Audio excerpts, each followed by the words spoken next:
And we are back to talk about the newest episode of Ahsoka, episode 5, Shadow Warrior. Also, It's actually like the first episode of Ahsoka because the other episodes were the Sabine show, and this is the Ahsoka true. show. That is Yeah. true. I have to ask you how you feel about it first, because I can't tell if I liked it because it's such nostalgia. Mm. And so, what did you think about the episode? I liked it. I don't think I liked it as much as episode 4. I Same. think that um I suspect that the people that really liked it were people that saw Star Wars Rebels and are more familiar with the space whales and things like that. As someone who's not familiar with Rebels, and yes, like the little kid tried to give some exposition, but the I would say that like it was a really great episode, and then all of a sudden they're like space whales to like solve everything out of nowhere. And so that was a little weird to me. Now I imagine that if you're into Star Wars Rebels, there was some answer on why the space whales are relevant and how they would suddenly know how to get to Ezra and Sabine. But ignoring that kind of ending, which didn't jibe with me, I thought it was like the first half, like the first 2/3 of the episode, was a really brilliant dive into Ahsoka and Anakin's characters, and I loved it. I loved the acting from the younger actress who played young Ahsoka. I loved Hayden Christensen is fucking great. The action was like mystical but exciting all around them. Yeah, I loved the first 2/3, and then the whale stuff. I was like, whatevs, it's fun, whatever, like. I mean, is it better for you because you know about these whales? So, real quick, you finally called it Star Wars Rebels instead of Star Wars Rogues. The meme has been Oh, I'm broken. sorry. I'm sorry. You want me to go back to Rogues? I'm sorry. No, no, For you're people that are into you're Star fine. Wars Rogues, I didn't want to like push the joke too far. But for people that are into Star Wars Rogues. The whales appear in like two episodes. They appear in one episode in like season 2 or season 3 where they're first introduced, and then they appear in the very last episode of Rebels where they're used as a trump card against Thrawn. I do agree with you that I really liked all the stuff between Anakin and Ahsoka. I will say the dialogue sometimes felt a bit like, but for the most part, it was Hmm. great. I don't think they de-aged Anakin or Hayden Christensen. I think it was just like really nice makeup and like lighting Yeah, that yeah. was I think they all just they into just it. used, yeah. You're right that the dialogue was whatever, but the actors did what they could with it. And I have to say, younger, like I actually liked younger Ahsoka more than Rosario Dawson, but because she You actually actually emoted. watched a younger Ahsoka. You actually watched her recently. She was the younger I forgot the girl's name, but she was in Barbie. She was the daughter. Oh yeah, yeah, she was good at Barbie. She was really good at Barbie. Mm-hmm. Yeah, yeah. The whole, but I was joking that they they retconned the costume. They took away her tube top. Oh yeah, Right? yeah. I can understand why, but Seeing but young Ahsoka in the Clone Wars really puts it into perspective because you don't really notice this as a kid, but seeing right. that she was a part of this war, she had all this trauma at an early age as a child, and I As a kind of child, wished, right? Like watching a yeah. cartoon character. This is the whole thing about like watching cartoon Robin hop around, fighting with Batman, and then to actually have a child, like to actually portray a child on screen. They've never done it, right? Like they always age up Robin. When they do live action, they always age up Robin or eliminate Robin. Because if you actually were to show a teenage boy fighting alongside a full-grown man, you'd immediately like see why that was a screwed up situation. And this is that, like, all of a sudden it's a child in the middle of war, and you're like, that's there's something wrong about that, But when you watch the cartoon, you probably didn't think about it. True, I didn't. And thinking back on it now, I would have loved for adult Ahsoka to have some trauma, some PTSD over this. I would have loved that. Because Oh yeah. have you ever seen the video of it's a very well made edited video about how Obi-Wan has PTSD?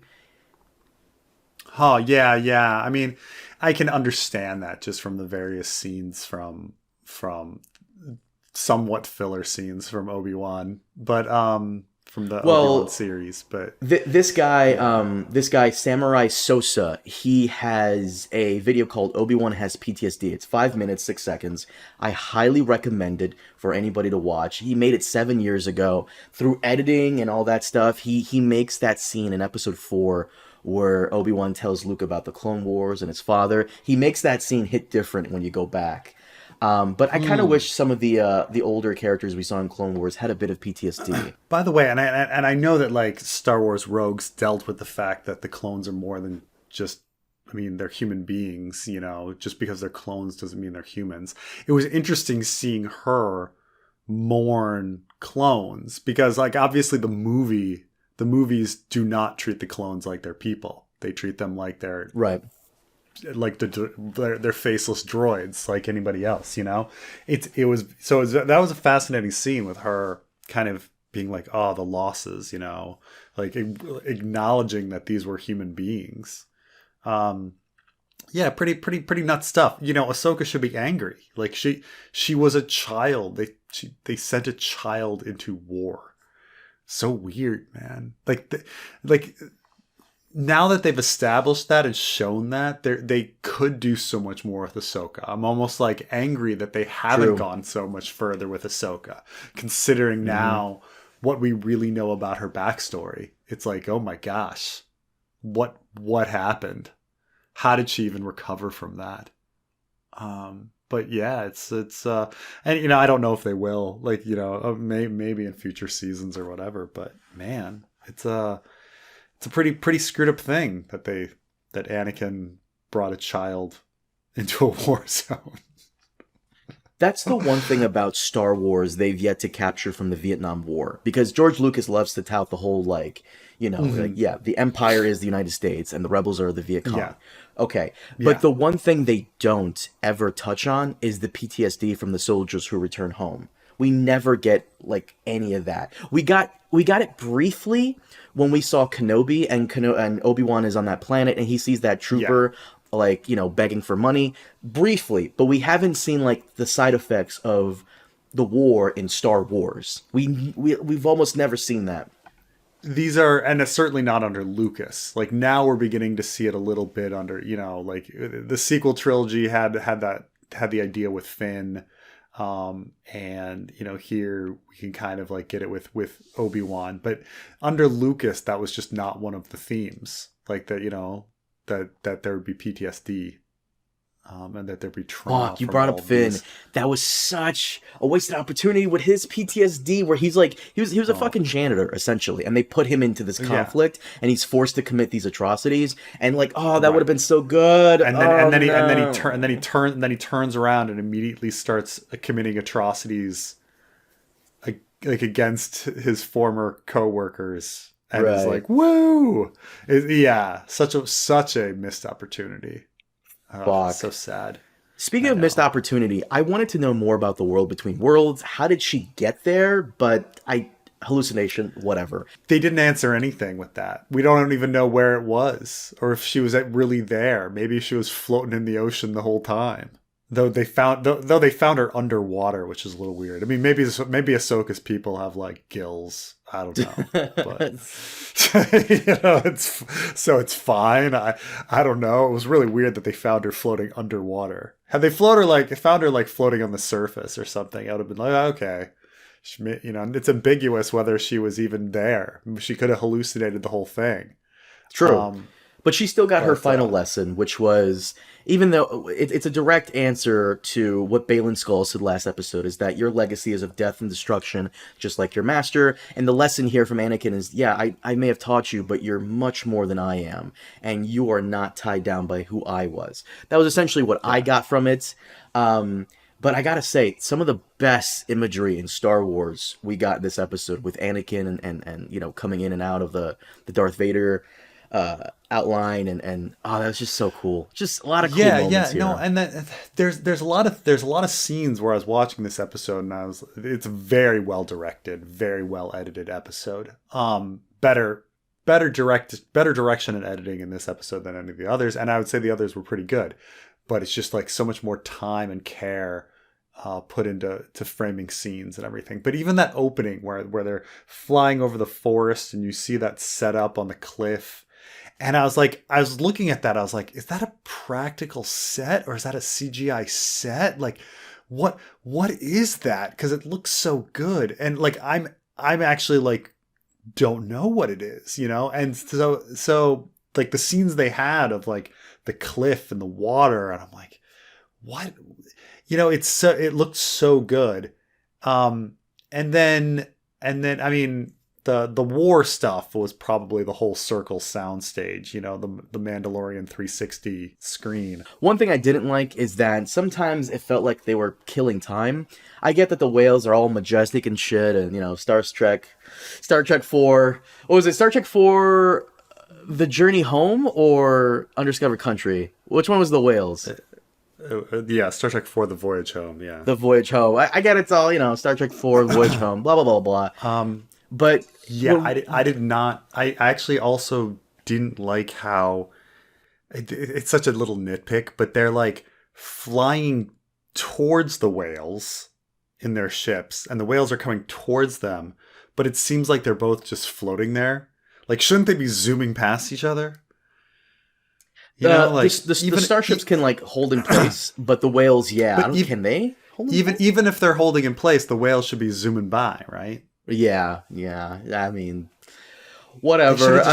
Turn the ships around. It's just so weird, and of course, like again, Ahsoka outside her ship it's just a lot of weird stuff. Yeah, whatevs. I don't know. There was a lot of like, oh, beautiful, majestic whales things that just went on and on and on, and it's like, fine, whatever. It felt like a lot of killing time, and I'm going to be very real with you. This is the first time we've probably seen Hayden Christensen. Well, other than Kenobi, this is the first time we've seen Hayden Christensen in, 18 years since Revenge of the Sith as Anakin as we remember him. And I wanted more time with him and Ahsoka, just like how in Last Jedi I wanted more time with Rey and Luke. But of course, that was taken away because we have to have more of Hera and her exposition stuff, which I normally don't mind, but Hera, that's really kind of her function. The story is really with our main 4 leads. Right. I do feel like Ramona doesn't have very much to do. Ramona? She's tacked on. Ramona. Hera, the actress played Ramona in Scott Pilgrim versus the World. Oh, okay. Yeah. I know that she's also Obi-Wan's wife, but like, yeah, there's a lot of random connections. But yeah, she seems very tacked on. I guess, you know, her kid helped find Ahsoka in the water. That was a little weird as well. Like, he can hear the lightsabers, and then she listens, and then she can hear the lightsabers, and it's like, how does that work? If he's the one that's force sensitive, she should be like, I don't hear it, but I trust him, you know? But I couldn't figure it out. But yeah, I also think the first, like I said, the first half is incredible, and then there's a weird, almost unearned tonal shift. Like, Ahsoka goes from having this very troubled, disturbing fever dream where she may or may not have been at the crossroads of time. This like insane thing. And then all of a sudden she's like, I'm so confident and happy about whales. And you're like, where does that come from? Like, it just seemed like a big jump, right? She like wakes up, she's like troubled, like, we still don't know where Sabine is. Like Hera might lose her job. And then she's just like, happy whales, and she's grinning and smiling to people, and they're like, are you sure how do you know this is gonna work? And she's like, I don't. And you're like, then why are you smiling? Like, it doesn't I wish something in her like fever. By the way, I'm glad that you called it a fever dream, because it kind of was. I kind of wish something in the fever dream gave like a hint that the whales were the key, didn't really happen like Yeah, that. that would have done it. That would have done it, right? Mm-hmm. Or like something, yeah, like some memory of like, because you said they were introduced in Rogues, and so did Anakin ever meet them?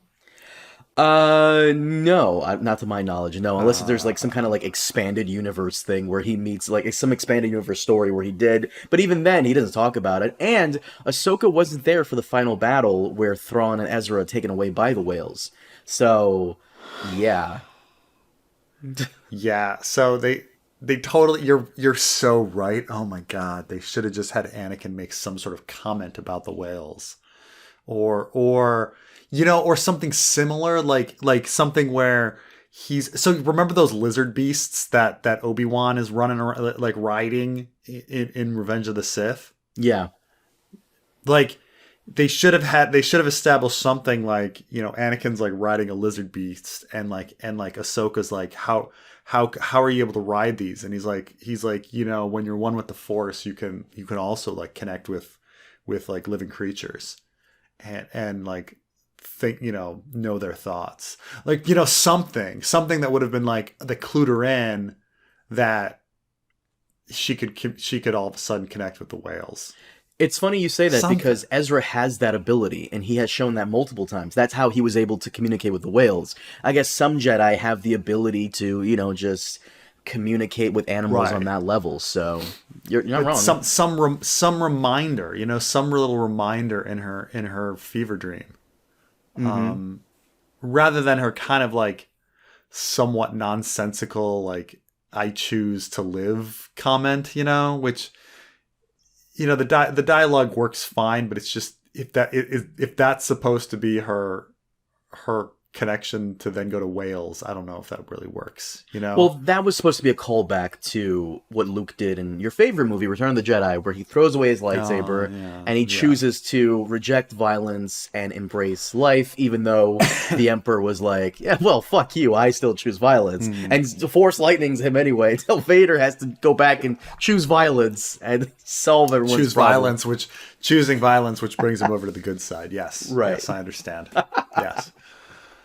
Yeah, no, I mean, I get all that, but you're totally right that there needed to be a reference to the whales or something, or at least reference to connecting with animals, or reference to Ezra, some reminder to have Ahsoka make that connection to all of a sudden, because her just looking up and being like, oh yeah, whales, and then being super confident that she can telepathically commune with them and that they will hyperspace jump to another galaxy. And when she specifically says, like, I don't know if this is going to work, and then it's just like, well, it's better than staying still. You're like, is it? Is it? Like. So I will do the mental gymnastics here, because I'm sure there are Star Wars fans who are listening to this right now and fucking yelling at the screen. You could argue that Sabine, who was there during the whole whale thing with Thrawn, Sabine told Ahsoka about like what the whales did, and we also see in this episode that Ahsoka has this Jedi power called psychometry, which she's able to touch objects and get information about them. So you could put two and two together and say, like, Ahsoka deduced that in order to find Ezra and Sabine, she'll have to use the whales, which is fine. But I kind of wish Anakin helped her. I love off-screen explanations like that. Yeah, those are the best. Those are the best when I have to find like an expanded universe book to fill a plot hole. This is just me deducing it from because Hera did say in this episode that. Jason did say in this episode to his mom, like, oh, the whales, like the story you told me. And like Hera's like, yeah, about, the battle, blah, blah, blah. You could also deduce from that Hera told Ahsoka as well. I would have been more comfortable with Jason figuring it out than Ahsoka. True. Mm-hmm. Mm-hmm. Yeah. Honestly, because he's talking about the whales and is hearing things and things like that. Like, he's hearing things and connecting with his Force power. He should have been like, here's another thing. If you're not going to do the fever dream where there's reference to the whales, you can be like, he can be like, I hear them. And then people being like, who? And he's like, the whales. And they're like, what? And he's like, yeah, no, I hear them. Like, I think they know where to go. Like, that would have been more, you know, I understand that it's very like Sixth Sense, but like, I would have been more comfortable with that than Ahsoka suddenly being like her suddenly putting on that shit-eating grin and being like, yeah, let's go.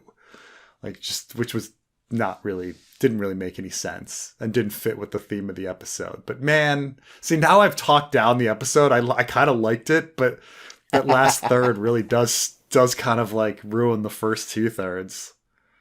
Fucking whales. By the way, for my Jedi Fallen Order video game fans, notice when Ahsoka's using Cal Kestis' power of psychometry to get the information from the broken map thing, the Fallen Order theme plays in the background. And ironically, Ahsoka is also wearing the poncho that Cal, not the one that Cal always wears, but she's wearing a poncho regardless. So a little bit of Easter egg for you guys there, for who are fans of the game.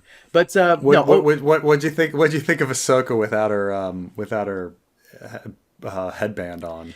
That looks you could actually so see weird. you could actually see the gradient shift from her face to her tentacles. Yeah, So weird. I don't know. It's just a little awkward of it. Honestly, I'm going to go ahead and say the reason it might have looked weird is because maybe it's that thing when you go to the beach the whole day, but you're wearing sunglasses, and then you come back inside and you take off the sunglasses, and like it's like the thing that Trump has, where like his eyes are like white. The areas around his eyes are white, but the rest of him is like I get it, you know. Also, she probably has like a sunglass tan or whatever, a headband tan from wearing that thing all the time. Like, you know, like logically speaking, like, yeah, it should totally look like that. But it just was so distracting in the scene to be like, it's really weird. It 110% was. But no, overall, I did like the episode. I thought it was very good. Not as great as episode 4. I think episode 4 was absolutely phenomenal. But as always, usually the plot follows our main 4 leads, which is Baylan, Shin, Ahsoka, and Sabine. Hera, Huang, and everyone else is kind of just there for exposition, which I'm fine with. Which is why this episode felt a little off for me sometimes. But for the most part, it was very nostalgia heavy, which I love. And I thoroughly enjoyed it. Yeah, all right. Yeah, it's pretty good. Pretty good. Well directed. Very beautiful episode. Preston, do you mind if we wrap it up here? Sounds good. Guys, thank you so much for joining us. And as always, we'll see you all next time. Have a good one.